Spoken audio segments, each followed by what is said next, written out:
Welcome back to The Deep Dive, your shortcut to being well-informed. We dig through the latest reports, expert research, and internal notes to unearth the most important nuggets of knowledge, all tailored just for you. That's right. And today we're returning to a familiar name in the integrated resort space, Genting Malaysia, or GENM. Ah, yes, GEM. We're diving deep into their latest quarterly report for the second quarter of their 2025 financial year, building directly on the insights we've uncovered in our previous deep dives into their Q4 2024 and Q1 2025 results. Okay, let's unpack this then. We've got fresh perspectives from Philip Research, Public Invest Research, TA Securities, and of course the company's own press releases. A good mix of sources. Our mission today is to truly understand what happened in GNM's Q2 2025, how it stacks up against past performance and market expectations, and what these intricate financial narratives mean for you, our listener, when considering the big picture. Indeed. And you'll see how even a seemingly strong headline number can often hide, well, deeper complexities. We'll connect the dots between their day-to-day operational performance, their bold strategic initiatives. Like that New York bid. Exactly. And the persistent challenges that continue to test their resilience. Sounds like another fascinating story waiting to be told. So let's jump right in, starting with the immediate big question. Did GEM truly hit the mark in Q2 2025? All right, let's kick things off with the immediate headlines for Q2 2025. What's the initial read on this quarter's numbers? Well, according to their press release and the analyst reports, GNM indeed recorded a significant increase in net profit. Significant increase. Their reported net profit for the quarter came in at RM 398.1 million. Wow, okay. Significant increase. Definitely sounds promising. But my memory immediately goes back to our Q1 2025 discussion, where core profit was actually down. Is this a true turnaround, or are we looking at something more nuanced? That's a crucial question. It's quite the rebound on the surface.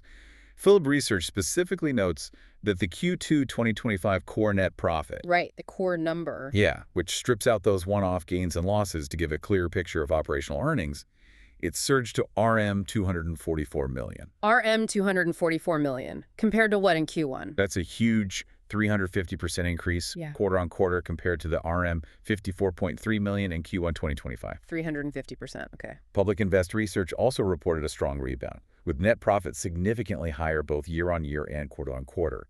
Their core net profit jumped a substantial 128% compared to last year's quarter. So the scale of that rebound is key. So a very clear improvement from Q1 on the core numbers. Did revenue see a similar boost? Absolutely. Revenue for Q2 2025 rose a solid 13% quarter-on-quarter to RM 2.9 billion. Okay. This strong top-line performance meant the results beat expectations for both Philip Research and Consensus, And what drove that beat? primarily driven by a high hold rate in their Malaysian casino operations. Ah, the hold rate. So the house won more. Essentially, yes. The casino kept a larger percentage of the money wagered. That's good to hear for them. But here's where my antenna goes up, given our previous deep dives. Uh-huh. When we discussed Q1 2025 and even Q4 2024, we highlighted how foreign exchange gains could sometimes mask the true underlying operational performance. Is that still a factor muddying the waters this quarter? You're absolutely right to ask, and it's critical to remember this pattern. Public Invest Research explicitly states that the Q2 2025 net profit jump was due to higher gaming revenue in Malaysia and the UK, as well as the recognition of RM 184.6 million forex gains. There it is, RM 184.6 million. Exactly. And the summary article further points out that the group recorded net unrealized foreign exchange translation gains on its USD-denominated borrowings of RM 184.6 million in Q2 2025 and RM 235.0 million in the first half of 2025. And those gains directly boost. They positively contribute to adjusted EBITDA earnings before interest, taxes, depreciation and amortization and PBT, or profit before tax. This is where it gets really interesting, isn't it? So while the reported net profit looks fantastic, a big chunk of that boost comes from these accounting adjustments related to currency swings. Not purely from the day-to-day operations of welcoming guests and running games. It's a familiar tune, echoing exactly what we found in Q1 2025 and Q4 2024, where these forex movements significantly influence the reported numbers. Precisely. And look, for the first half of 2025, or 6M25, overall revenue came in at RM 5.5 billion. That's a slight increase, only 1.5% year-on-year. Only 1.5% revenue growth for a half? Right. And crucially, the 6M25 core net profit was RM 299 million, which is actually down 11% year-on-year. Down 11%. Okay. So this tells us that while Q2 2025 saw a strong bounce, the cumulative performance for the first half, once we strip out these unusual items like the Forex gains, is still facing headwinds compared to last year. Right. Public Invest also noted their cumulative first half results still came in below expectations, accounting for only 40% of their full-year estimates. Only 40% halfway through the year. Well, that's a significant gap. It really begs the question, how much heavy lifting will Q3 and Q4 need to do? And is that even realistic, especially with those looming cost pressures we've discussed before? That's the million-dollar question, isn't it? Okay, so the Forex elephant in the room has been addressed. But if we strip those out, what was genuinely good this quarter? What were the underlying operational improvements driving this Q2 performance? Well, the recovery in their Malaysian operations was definitely a significant factor. Both Phillip Research and TA Securities highlight that Resorts World Genting, or RWG, staged a strong recovery in Q2 2025. Okay, RWG. What specifically contributed to that strength in Malaysia? We saw higher visitation numbers to the Hilltop Resort, up a healthy 4% quarter-on-quarter. More foot traffic, good sign. And their gaming operations registered a stronger performance. VIP gross gaming revenue, or GGR. That's the total wagered minus payouts. Correct. That was up by 17%, and non-VIPs rising 5% quarter-on-quarter. TA Securities specifically notes VIP GGR surged 8% and non-VIP 21% from a low base effect in Q1, coupled with that higher hold percentage we mentioned. So better luck for the house and more high rollers coming back, maybe. Seems like it. And all of this contributed to a 15% year-on-year surge in EBITDA for Malaysia Operations to RM 606.3 million. Okay, so Malaysia was strong operationally. Beyond gaming, what about non-gaming contributions, like their theme parks? Did that pick up?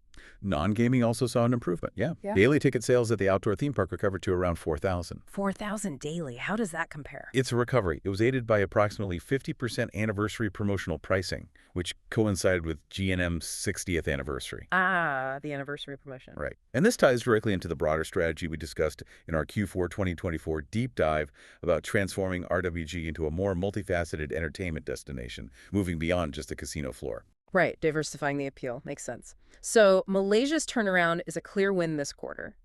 But what about Genting's other markets? Did their international operations mirror this success in Q2 2025?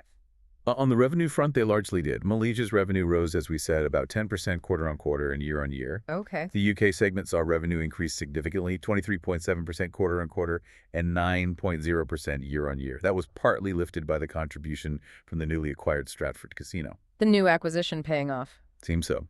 And the U.S. also posted higher revenue, up almost 15% quarter-on-quarter and 9.1% year-on-year, mainly due to the consolidation of Empire Resorts. So on the surface, revenue improvements across the board for Q2 2025. That sounds positive. But let's look at adjusted EBITDA by geography, as this is where the underlying cost story usually reveals itself, isn't it? Indeed. And here's where the picture gets more complicated. Malaysia's adjusted EBITDA was up a solid 15.5% year-on-year to RM 606.3 million, and its EBITDA margin improved to 34.0%, which is a good sign. Decent margin in Malaysia. Yeah. The UK also saw adjusted EBITDA rise 8.3% year-on-year to RM 70.2 million. However, here's the catch. Okay. The U.S. and Bahamas operations reported a significant 33% decrease in adjusted EBITDA year-on-year for Q2 2025. That's 33%. Wow. And an even more substantial 28.1% decline for the first half of the year. That's a real head-scratcher. Revenue up, but EBITDA down significantly in the U.S. segment. What's going on there? Well, this was mainly due to higher operating and payroll-related expenses at Resorts World New York City, or RWNYC. Ah, RWNYC costs. Yes, and also the consolidation of Empire Resorts' performance, which is partly weighed on the stock. The U.S. EBITDA margin also declined sharply. Oh, sharply. By 3.2 percentage points quarter-on-quarter and a significant 12.9 percentage points year-on-year, settling at just 20.6%. 12.9 percentage points year-on-year drop in margin. Ouch. Yeah. It means they're spending a lot more to earn that revenue in the U.S. compared to other markets. The efficiency just isn't there right now. Okay, so Q2 2025 showed some strong operational recovery in Malaysia, and those, let's call them helpful, positive Forex gains. But that glaring U.S. EBITDA drop and the overall first half core profit dip signal that not all is smooth sailing. We've seen similar patterns in our past deep dives. Where are those persistent red flags and challenges still casting a shadow? Well, one of the most prominent concerns that continues to surface is rising operating costs and the resulting margin pressures. It's a theme we keep coming back to. Right. Philip Research notes that the group's overall EBITDA margin eased slightly by 0.5 percentage points to 27.7% for the first half of 2025, specifically due to higher operating costs and payroll-related expenses across segments. So cross segments, so not just the U.S. Not just the U.S., though it seems particularly acute there, but it's a broader issue. And this isn't just a past issue, is it? I remember us talking about future pressures looming on the horizon, too. Exactly. Further margin pressure is anticipated. You've got the expansion of Malaysia's sales and services tax, the SST. Right, the SST hike. And an electricity tariff hike, both hitting in Q3 2025. Plus, there's the introduction of foreign labor EPF, the employees' provident fund contributions in Q4 2025. More costs coming online soon, then. Yeah, and management themselves guided that their full year 2025 EBITDA margin would likely hover at 30%. 30% for the year. But didn't you say they hit 33% in the first half? Correct. So they're guiding lower for the full year, implying the second half margins will be tighter. This clearly impacts their ability to effectively translate revenue into profit. So it sounds like they're playing defense against a wave of rising costs. This isn't a new concern, is it? We saw similar struggles with rising operating expenses in our Q4 2024 deep dive, where it really ate into their profits despite decent revenue. Is this becoming a fundamental issue for their margins? It's certainly a persistent one, yeah. It seems to be structural to some degree. And moving to their foreign operations, the U.S. market specifically faces that weak economic outlook and the possibility of a recession, which should significantly impact consumer sentiment. Less discretionary spending. Exactly. It's that classic dilemma. When people tighten their belts, discretionary spending like a night at the casino or a resort visit is often the first to go. We saw this directly reflected in the lower U.S. adjusted EBITDA for Q2 in the first half of 2025. And what about the ongoing situation with Empire Resorts, that consolidation we mentioned? Wasn't there a plan to sell off some assets to boost profitability? Yes. The proposed disposal of Empire Resorts' non-gaming assets intended to improve profitability has experienced delays. Delays? Why? In its municipal bond offering funding. While TA Securities states this delay would not be a major setback and expects completion this year, it nonetheless defers the expected improvements in profitability from lower interest and rental costs. So the benefits are pushed further down the road. Another thing delayed. Pretty much, yeah. Another major recurring theme from our past discussions, and a pretty significant one, is the legal battle involving Resorts World Bimini. Any movement on that massive USD 600 million lawsuit? Unfortunately, the situation remains ongoing and unresolved. Genting Americas Inc., GAI, is still strenuously defending against it. They believe the claims are baseless. That's their stance, yes. The company's Q1 2025 report indicated that the parties attended a mediation session back on May 8, 2025, but were not able to reach a resolution. Mediation failed. So what now? The case now continues at the U.S. court, with the next stage being proceedings for fact discovery. So it's grinding through the legal process. $600 million. That's not small change. That litigation risk continues to cast a long shadow over their U.S. ambitions, doesn't it? A very long shadow. It could have serious financial and reputational implications if it goes against them. What about dividend policy? Has there been any change since we noted cuts back in Q4 2024? Are they loosening the purse strings at all? Here again, prudence seems to be the watchword. The board of directors decided not to declare an interim dividend for Q2 2025. No dividend again. Why? Citing a need for prudent capital management to support business needs and, crucially, pare down debt. Debt reduction focus. Right. TA Securities has cut their dividend projections for the next 3 years, and the Edge article noted patchy earnings delivery and drop-in dividends to levels lower than the COVID-19 period. Lower than COVID levels. Wow. Yeah. This indicates a continuation of a very conservative dividend approach, which has been a concern for some investors looking for immediate returns. So even with a strong Q2 headline number, the long-term outlook remains cautious from some perspectives. How is this cautious sentiment reflected in analyst recommendations? Are they buying the Q2 story? Well, it's definitely mixed. A large majority of research houses are indeed cautious. The Edge article highlights 11 holds, 4 sell, and only 3 buy calls on the stock. Only 3 buys. That's not a strong endorsement. Not really. The average target price implies a gain of less than 2% in the next 12 months. CGS International even downgraded the stock's rating to reduce. Downgraded to reduce? Why? Cautioning that the market has not priced in the slowdown in its earnings growth and cut in dividends. This indicates that while the Q2 results were strong on paper, the broader challenges continue to influence investor confidence and overall valuation. So the market might be looking past the Q2 rebound and focusing on the headwinds. That seems to be the interpretation from many analysts, yes. And finally, let's touch on finance costs and the ever-present currency impact. Anything new there? Well, the group has incurred higher finance costs, essentially paying more to borrow money. Because of interest rates. Exactly. Due to higher interest rates after refinancing back in Q3 2024, and also new medium-term notes issued in Q2 2024. And on the currency side, the strengthening of the Malaysian ringgit against the British pound and US dollar has actually offset improvements in reported performance from foreign operations. Ah, the other side of the Forex coin. Exactly. It contributed to lower revenue and EBITDA when reported in local currency terms. So it's this double-edged sword.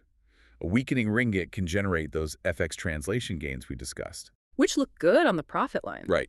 But a strengthening ringgit can negate genuine operational improvements in foreign markets when you translate those earnings back to ringgit. Always something with currency effects. Okay, despite those persistent red flags, you don't stay a major player like GENM by standing still. They're making strategic moves to position themselves for future growth, many of which we've touched on in prior deep dives. What are the key opportunities they're pursuing, betting on the future? Well, a fundamental strength for them remains their strong regulatory moat in Malaysia. The sole casino license. Exactly. Genting Malaysia holds the only casino license in the country, providing a significant barrier to entry for any competitors in its home market.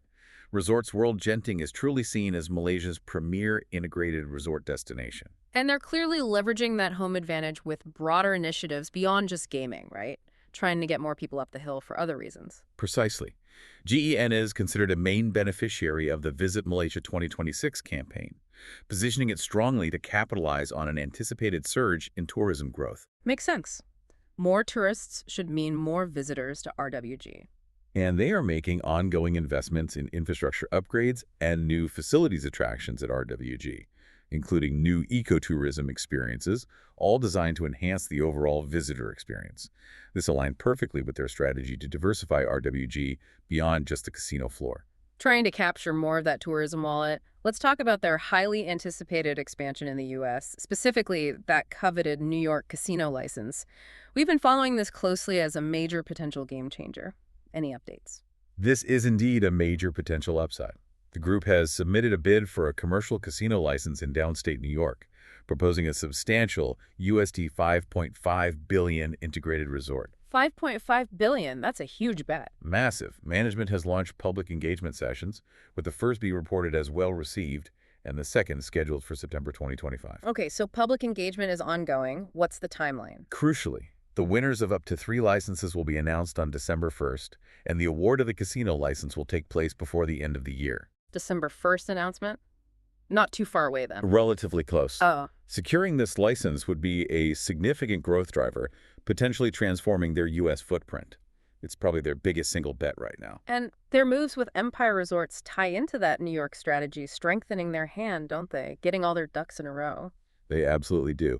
The full acquisition of Genting Empire Resorts LLC, or GRL, and its subsidiaries, pending regulatory approval, is expected to bring operating synergies, cross-marketing opportunities, and sharing of resources across their New York gaming market assets, reinforcing their presence. Makes sense to consolidate if they're serious about the state.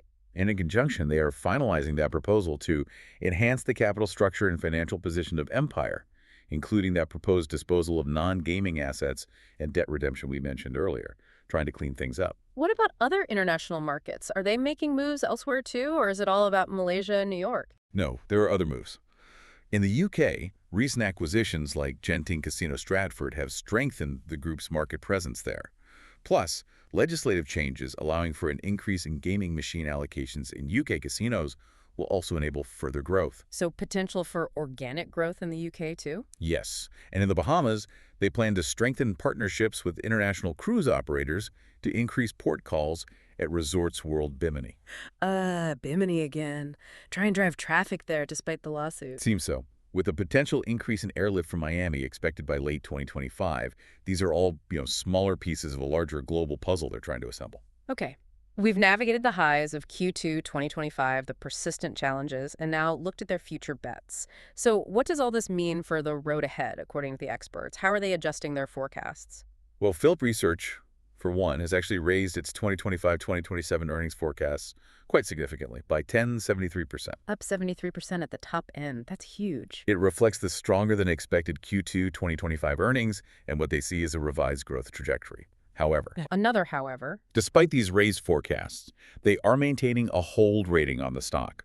They did bump up their target price to RM 2.10 based on a slightly higher valuation multiple, but still just a hold. So even with increased earnings forecasts, it's still a hold, not a buy, from Philip. How does it compare to other analysts? Is there a consensus emerging, or is the market really split on this?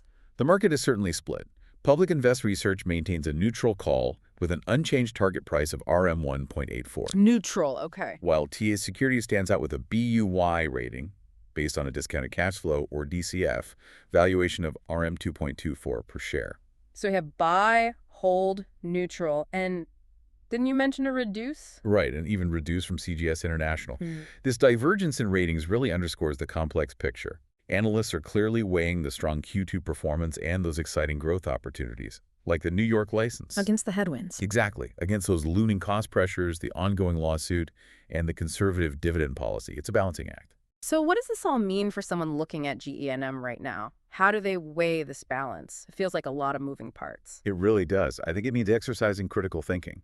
While the Q2 2025 core profit rebound and the potential New York casino license are clear positives, you absolutely must consider the key downside risks highlighted by Philip Research. Such as? Things like lower than expected win rates. That high hold rate might not last, a hike in gaming taxes, which is always a risk in this industry, drag from key associates, and potentially value-destructive related party transactions. Right, those governance concerns sometimes surface. And as the Edge article points out, the market might not have fully priced in the potential slowdown in its earnings growth, and especially the cut in dividends.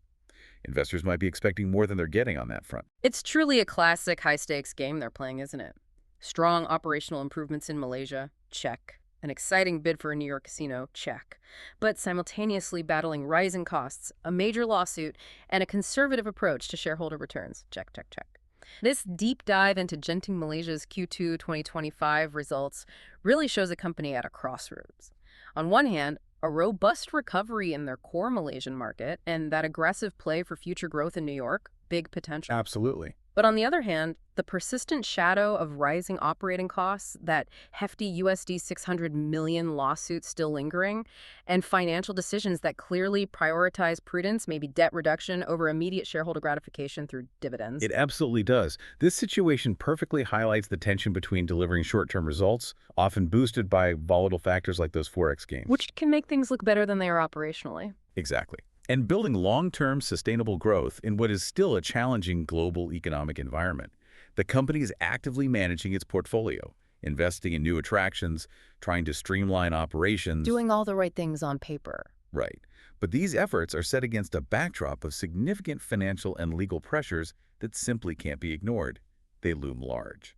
So, what's your final takeaway for our listener? What should they be mulling over after this deep dive into G&M's Q2? I'd encourage you to consider this.